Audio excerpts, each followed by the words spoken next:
Importance একটা, সেটা হচ্ছে নেট স্টার্ট। এই নেট স্টার্ট কমান্ড দেখা যায় কোন পোর্ট ওপেন এবং অ্যাক্টিভ অবস্থায় আছে।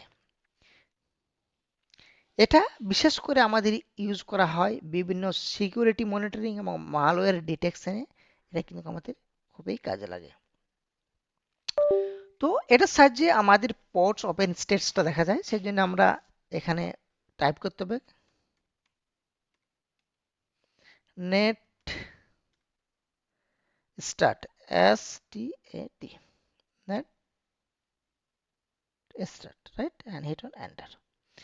হিট অন এন্টার করলে আমাদের দেখা যাবে যে কি কি পোর্ট আমাদের এখানে ওপেন আছে এবং কি কি পোর্ট ওপেন নেই। দেখো টিসিপির যে পোর্টগুলো ওপেন আছে সেগুলোকে আমাদের কিন্তু এখানে দেখা যাচ্ছে, রাইট।